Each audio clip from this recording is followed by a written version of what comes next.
Imagine por um momento que você está em uma sala com 10 especialistas da mais alta reputação. Arqueólogos premiados, geólogos renomados, neurocientistas de universidades de ponta. E todos eles, independentemente de suas crenças pessoais, começam a apresentar evidências que apontam para a autenticidade dos relatos bíblicos. A maioria das pessoas imagina que ciência e fé vivem em dois mundos completamente separados, incapazes de se comunicar ou se validarem mutuamente. Mas e se essa premissa estivesse errada?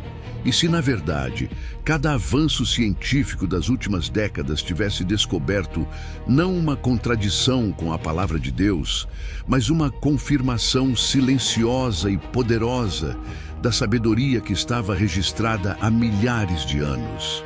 Durante os últimos 100 anos, a arqueologia moderna, a geologia, a astronomia e até mesmo a neurobiologia têm consistentemente revelado que as narrativas bíblicas não apenas se sustentam sob investigação rigorosa, mas frequentemente demonstram uma precisão que desafia explicações simplistas. Estas não são interpretações tendenciosas, mas descobertas concretas que pesquisadores de instituições seculares confirmaram em seus laboratórios, campos de escavação e observatórios. Hoje, você acompanhará uma jornada através de 10 dessas descobertas monumentais. Uma progressão que começa com os alicerces da Terra e culmina na compreensão mais profunda de por que você crê. Comecemos pela descoberta que estabelece o cenário para toda a história bíblica: a formação catastrófica do Mar Morto. Durante séculos, o Vale do Jordão permaneceu como um mistério geológico. O Mar Morto é o corpo de água mais baixo da Terra, situando-se a aproximadamente 1.410 pés abaixo do nível do mar. Sua salinidade é quase 10 vezes maior que a dos oceanos normais, tornando praticamente impossível a vida aquática tradicional. Mas por quê? Quando geólogos começaram a investigar as camadas de rocha nesta região, descobriram evidências de uma atividade tectônica extraordinária que ocorreu há milhares de anos. A Terra nesta região sofreu um colapso catastrófico, uma ruptura da crosta que criou uma depressão que permaneceria para sempre como testemunho de um evento de magnitude incomparável. Este evento geológico coincide perfeitamente com o período em que a Bíblia relata a destruição de Sodoma e Gomorra. Os relatos em Gênesis descrevem uma destruição tão completa e tão dramática que não deixaria dúvidas sobre a intervenção divina. A geologia moderna confirma que sim, houve uma catástrofe. Sim, foi tão severa que reorganizou permanentemente a topografia do planeta. Não é mera coincidência que a região descrita na Bíblia como o lugar de corrupção extrema foi de fato destruída por um evento geológico de magnitude extraordinária. Os cristãos contemplam esta descoberta com uma compreensão renovada. Deus não apenas conhecia as leis da natureza, Ele é o autor delas. Movendo-nos pela história bíblica, chegamos a uma das narrativas mais icônicas e simultaneamente mais contestadas: o Êxodo e a travessia do Mar Vermelho. Tradicionalmente, os críticos afirmaram que não havia evidência arqueológica do êxodo em massa que Moisés liderou. A falta de registros egípcios, argumentavam, provou que nunca aconteceu. Mas nos últimos 30 anos, oceanógrafos e arqueólogos marinhos descobriram algo notável.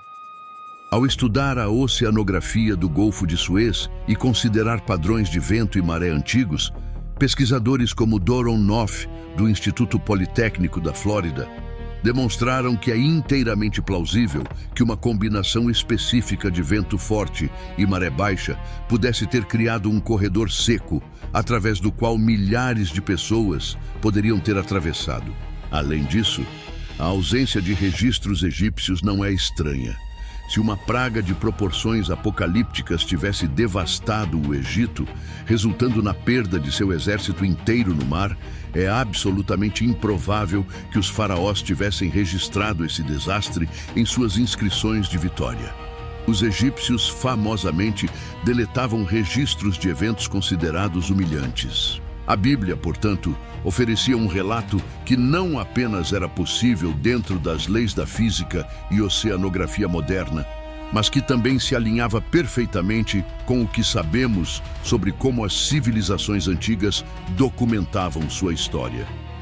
Continuando esta jornada através dos séculos, chegamos a uma das descobertas arqueológicas mais clamorosas do século XX, a cidade de Jericó.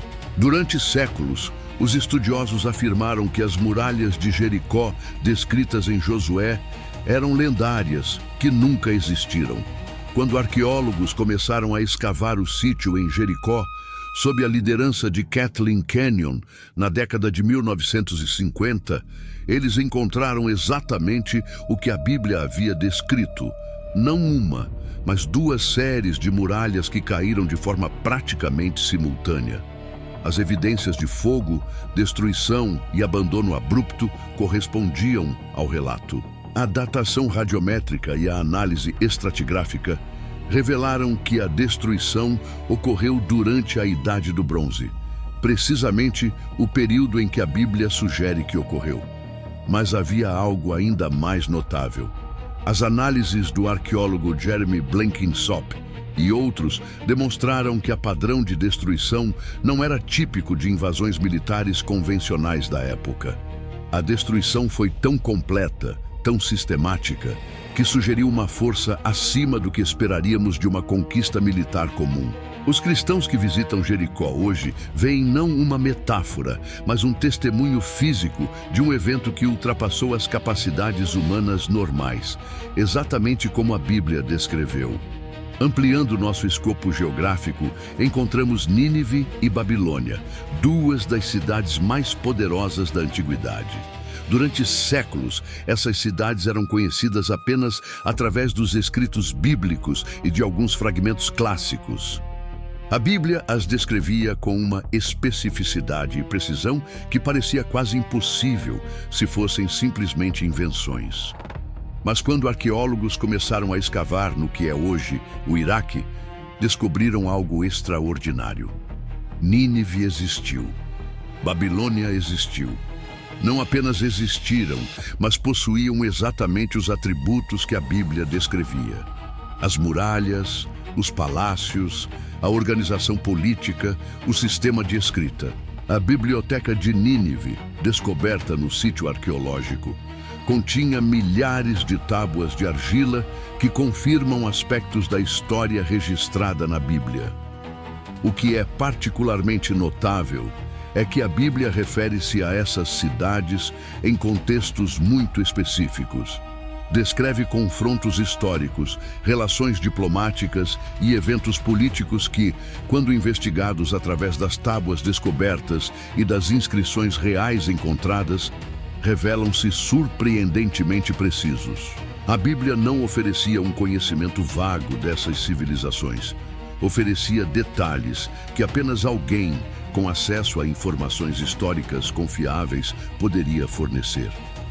Voltando agora para o próprio terreno do Oriente Médio, chegamos a uma questão fundamental que tem intrigado os geólogos por séculos: as evidências do dilúvio. A Bíblia descreve um evento cataclísmico em que a chuva caiu continuamente por 40 dias e 40 noites, inundando toda a terra. Durante muito tempo, isto foi descartado como mitologia, mas a investigação geológica moderna revelou algo fascinante. Em diversas partes do mundo, em períodos que variam, mas concentram-se em uma faixa de tempo após o último período glacial, há evidência de inundações extraordinárias. Geólogos estudando o Mediterrâneo e o Mar Negro descobriram que, em uma época, o nível do mar subiu dramaticamente, possivelmente por causa da ruptura de um istmo natural que havia contido as águas do oceano. Em particular, a descoberta pelo geólogo William Ryan, e pelo oceanógrafo Walter Pitman sobre a inundação catastrófica do Mar Negro há aproximadamente 5.600 anos, apresenta um cenário fascinante. Populações inteiras teriam sido deslocadas pelas águas em expansão rápida. As evidências geológicas mostram um evento inundador de magnitude extraordinária que teria parecido, para aqueles que o experimentaram, como o fim do mundo. É concebível que a narrativa do dilúvio, transmitida através de tradições orais e eventualmente escrita na Bíblia, derive de uma memória coletiva de humanos que realmente experienciaram inundações de proporções cataclísmicas. Próximo em nossa jornada está Jerusalém, a cidade de Davi e, em particular, a questão do Templo de Salomão. Durante séculos, o Templo de Salomão era considerado principalmente lendário, um local que talvez nunca tivesse existido no local onde a Bíblia sugeria.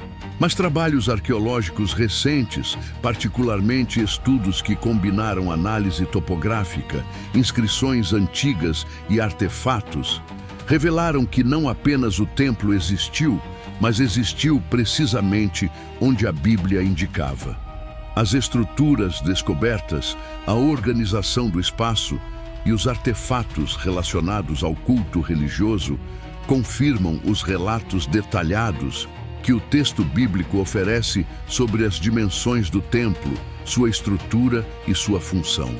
O que é significativo é que o Templo de Salomão tornou-se o modelo para toda a vida religiosa e política de Israel durante séculos. A Bíblia oferece descrições tão precisas de sua construção que os historiadores modernos conseguiram reconstruir não apenas sua aparência provável, mas também compreender como ele funcionava nos contextos sociais e religiosos da época. Mais uma vez, a especificidade bíblica não era mera inventividade. Era registro de eventos que realmente ocorreram. Descendo um nível de escala, chegamos a Nazaré, a pequena aldeia onde Jesus cresceu. Durante muito tempo, Nazaré era praticamente desconhecida fora das narrativas do Evangelho. Críticos argumentavam que não havia evidência de que Nazaré era um lugar onde alguém educado como Jesus poderia ter crescido. Mas escavações arqueológicas nos últimos 50 anos revelaram uma Nazaré muito diferente do que se esperava.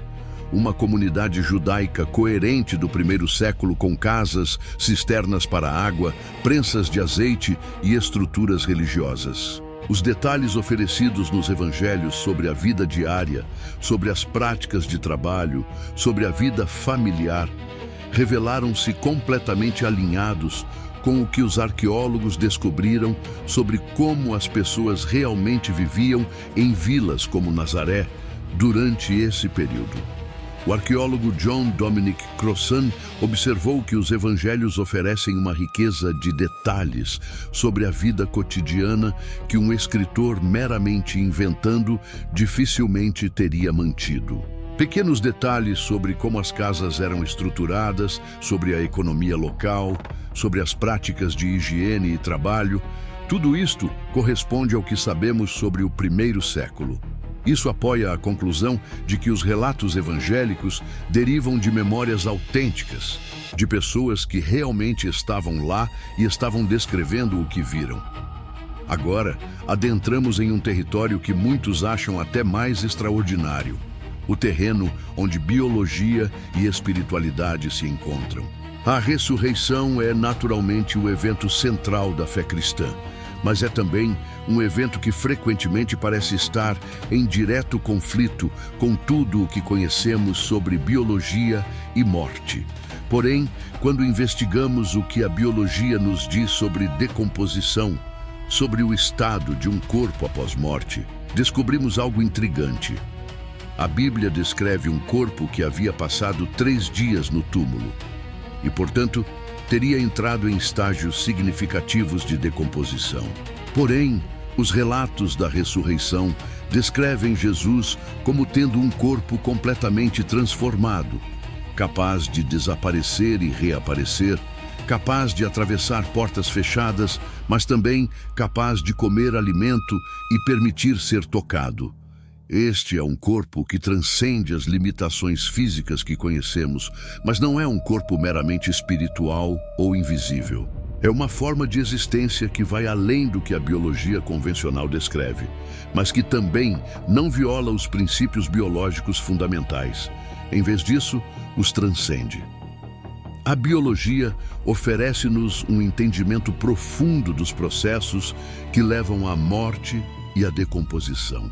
Compreendemos como as bactérias colonizam um corpo, como os processos químicos da putrefação alteram os tecidos. Quando a Bíblia descreve uma ressurreição que ocorre apesar desses processos terem começado e que resulta em um corpo cuja natureza transcende nossas categorias convencionais, está oferecendo um relato que honra o conhecimento biológico enquanto aponta para uma realidade que o transcende. Mudando de escala uma vez mais, chegamos ao reino da neurobiologia e ao poder da fé e oração.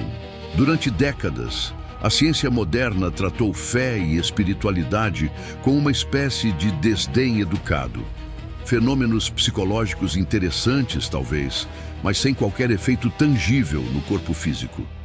Porém, estudos neurobiológicos e médicos recentes virou esse presunto de cabeça para baixo. A pesquisa em instituições como Harvard Medical School e Johns Hopkins descobriu que a oração e a meditação contemplativa produzem efeitos mensuráveis no cérebro e no corpo. Estudos com ressonância magnética funcional mostram que a oração ativa regiões específicas do cérebro associadas à atenção, à emoção e à regulação do sistema nervoso. Ainda mais notável, pesquisas sobre os efeitos da fé religiosa em resultados de saúde revelaram que indivíduos que praticam fé religiosa regular, especialmente aqueles que oram consistentemente, demonstram taxas mais baixas de depressão, maior resistência ao estresse, recuperação mais rápida de doença e até mesmo longevidade aumentada.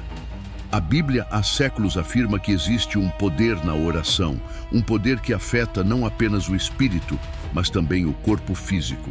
A neurobiologia moderna fornece-nos um mecanismo para compreender como isso funciona, através de mudanças reais, mensuráveis na estrutura e função do cérebro. Finalmente, alcançamos a grandeza final de nossa jornada, o próprio cosmos. A Bíblia abre com uma afirmação simples e profunda. No princípio, Deus criou os céus e a terra. Durante séculos, isto pareceu ser uma afirmação religiosa sem qualquer contraparte científica verificável. Mas a cosmologia do século XX revolucionou completamente nossa compreensão do universo. Einstein revelou que o espaço, o tempo, matéria e energia estão todos interconectados de formas que transcendem a intuição. Posteriormente, os astrônomos descobriram que o universo não é estático, está em expansão. As observações de Edwin Hubble nas décadas de 1920 e 1930 revelaram que as galáxias se afastam umas das outras, o que implica que em algum ponto no passado, tudo deve ter estado concentrado em um único ponto. A teoria do Big Bang, a noção de que o universo começou de um estado de densidade e temperatura extremas e expandiu-se desde então, é agora amplamente aceita como a melhor explicação científica para a origem do cosmos. O que é notável é que isto está em harmonia com o relato bíblico. A Bíblia afirma que havia um começo definido, que antes desse começo havia apenas a vontade e o poder de Deus. A cosmologia moderna, operando totalmente dentro do framework científico, chegou à mesma conclusão. O universo teve um começo. As leis da termodinâmica que governam tudo que existe apontam para um momento de origem, assim como a Bíblia sempre declarou. Além disso, e talvez ainda mais notável, a investigação científica do universo revela que ele é extraordinariamente fino, ajustado para permitir a vida. Os físicos descobriram que pequenas variações nas constantes fundamentais do universo, a força da gravidade, a força da interação nuclear forte, a velocidade da luz, resultariam em um universo onde a vida seria impossível. O universo parece ser projetado de forma muito específica para a nossa existência. Isto não é uma conclusão religiosa. É uma observação científica feita por físicos, estudando os parâmetros do universo. Aponta para uma inteligência criativa, exatamente como a fé bíblica sempre sustentou. Quando contemplamos estas 10 descobertas em conjunto, da formação do Mar Morto até a fine-tuning do universo, emerge um padrão notável. A Bíblia não é um livro que se contradiz com a investigação científica. Em vez disso, é um livro que registra a realidade de uma forma que a investigação científica rigorosa continua a confirmar, novamente e novamente. Isto não quer dizer que toda questão científica está resolvida ou que compreendemos tudo perfeitamente. Longe disso. Existem ainda mistérios profundos, questões em aberto, áreas onde a ciência e a fé continuam a explorar em conjunto. Mas o padrão que emerge é claro. Aqueles que escreveram a Bíblia tinham acesso a informações sobre o mundo que não deveriam ter possuído. Seja através da inspiração divina, através de observação cuidadosa, através de tradição oral, preservada com notável precisão, ou através de alguma combinação de tudo isto, os relatos bíblicos demonstram uma fidelidade à realidade que é notável. Para o cristão que busca validação de sua fé, estas descobertas científicas oferecem algo profundo, não um conjunto de provas no sentido matemático, mas uma confirmação consistente de que o caminho que escolheu acreditar não é irracional, não é baseado em mitos desmentidos. É baseado em registros que repetem e novamente demonstram-se alinhados com a realidade tal como a investigação científica rigorosa a descobre. A fé cristã nunca foi baseada unicamente em evidência científica, e isto é apropriado. A fé é uma questão do coração, do espírito, uma resposta pessoal ao Deus revelado em Cristo. Mas isto não significa que a fé cristã é contrária à razão ou ao conhecimento. Significa que a fé, adequadamente compreendida, é mais profunda e mais abrangente que a razão científica sozinha, mas não é seu inimigo. O Deus que revelou sua verdade nos evangelhos e na palavra escrita é o mesmo Deus que estruturou o universo segundo as leis que os cientistas descobrem. Não há contradição fundamental. Há apenas uma riqueza de verdade que pode ser abordada de múltiplos ângulos, cada um oferecendo perspectivas que iluminam o panorama maior. Quando você contempla o Mar Morto, quando você visita os sítios arqueológicos onde cidades bíblicas foram desenterradas, quando você reflete sobre os processos biológicos de morte e ressurreição, quando você considera os efeitos transformadores da oração em seu próprio corpo e mente, quando você contempla a vastidão e o fino ajuste do universo, em cada um desses momentos, você não está simplesmente admirando fenômenos naturais. Você está vendo a assinatura de um Criador que não é alheio à verdade científica, mas que é de fato a fonte de toda a verdade. A jornada de fé e compreensão científica não precisa ser vivida em compartimentos separados. Ela pode ser uma única jornada coerente, em que cada descoberta científica que nos aproxima de compreender como o mundo realmente funciona é também uma descoberta espiritual, uma forma de aproximar-se mais profundamente do Criador que o estabeleceu assim. Próximos passos na sua jornada. Se estas descobertas científicas tocaram algo dentro de você, uma curiosidade renovada sobre como sua fé e o mundo natural se conectam, gostaria de convidá-lo a se juntar a uma comunidade de pessoas que estão explorando esta interseção fascinante entre ciência e espiritualidade.